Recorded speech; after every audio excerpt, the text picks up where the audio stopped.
The celestial palace of Zixthara floated among the stars, a crystalline monument to the Vexari Empire's 10,000-year reign. Within its translucent halls, Princess Lyrax had spent her entire 17 cycles confined to her hover throne.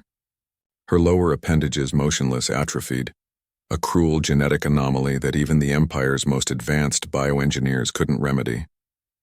Queen Zixthara had consulted every specialist across 40 star systems. The diagnosis remained unchanged. Her daughter's neural pathways were incompatible with standard Vexari locomotion. The princess would never walk.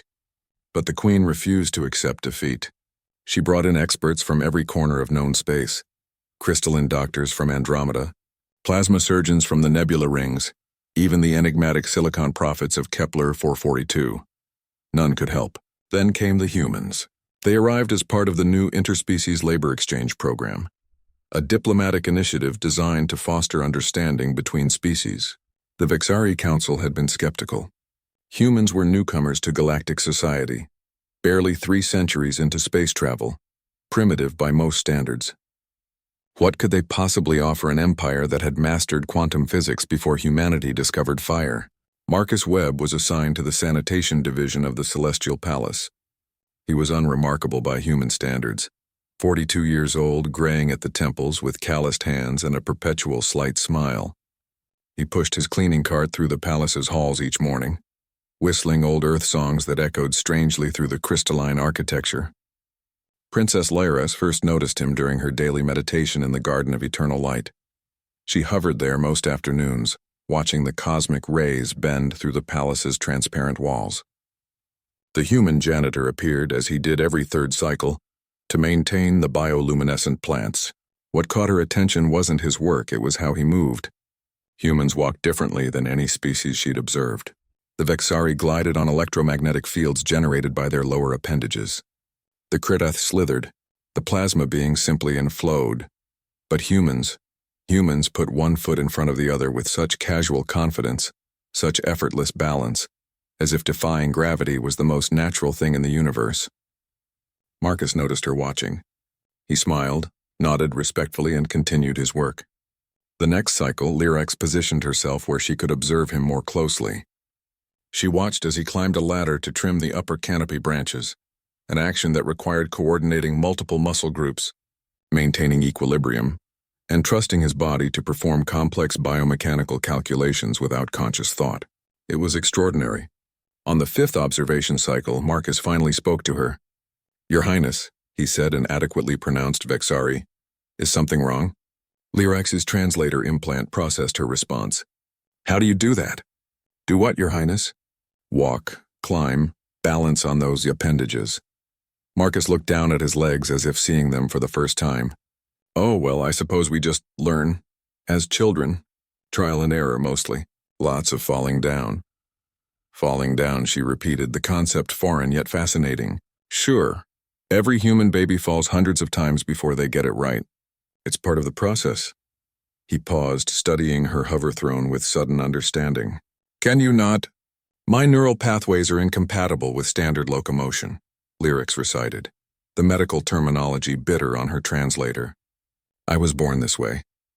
Marcus was quiet for a moment. Then he did something unprecedented. He sat down on the floor beside her hover throne, crossing his legs beneath him. "You know," he said, "on Earth we had a saying, the brain is plastic. Not literally, of course, but it means adaptable, changeable. When I was 30, I had a shuttle accident. Damaged my spinal cord. Doctor said I'd never walk again." Lyrax's attention crystallized completely on him now. But there was this physical therapist, Dr. Chen, who didn't believe in never. She made me visualize walking every day. Made me imagine the neural signals, the muscle contractions, the weight distribution. For 6 months I couldn't move my legs, but I could think about moving them. I could remember what it felt like. "And then?" Lyrax whispered. "Then one day my big toe moved. Just a millimeter, but it moved." Dr. Chen said sometimes the brain finds new pathways when the old ones are broken. It just needs a reason to try. Over the following weeks, Marcus returned to the garden during his breaks. He talked to Lyraxy about human kinesthetics, about proprioception, about the stubborn human refusal to accept biological limitations. He showed her videos on his datapad, Humans running marathons on prosthetic legs. Humans walking again after years of paralysis. Humans doing impossible things because no one had told them it was impossible. Your doctors are probably right, Marcus admitted one afternoon. Your physiology is different. But maybe, and I'm just a janitor, so what do I know? But maybe your species approaches the problem wrong. Maybe instead of fixing the pathways, you need to build new ones. That night, Lyrics dismissed her attendants and lowered her hover throne to the floor. She closed her optical organs and did something she'd never done before. She visualized her lower appendages moving, not with Vexari electromagnetic pulses, but with muscular contraction. Like a human, nothing happened. She tried again the next night, and the next. For 37 cycles, she practiced visualizing, willing her body to remember a function it had never known. On the 38th cycle in the Garden of Eternal Light, with Marcus trimming plants nearby, Princess Lyrex felt something extraordinary. A twitch, small, barely perceptible, but undeniable. Her translator couldn't convey the sound she made, something between a gasp and a cry. Marcus dropped his pruning tool and rushed over. "Did you—" "Again," she commanded her body. And again the muscles responded, weak, unpracticed, but responding. Marcus laughed, a bright, joyful sound. "I'll be damned. Your Highness, you're going to walk." It took 6 more months. Queen Zixthera brought in specialists to study the phenomenon. The neural pathways Lyrax was forming didn't match Vexari models. They were something new, something adapted, borrowing principles from human biomechanics and translating them into Vexari physiology.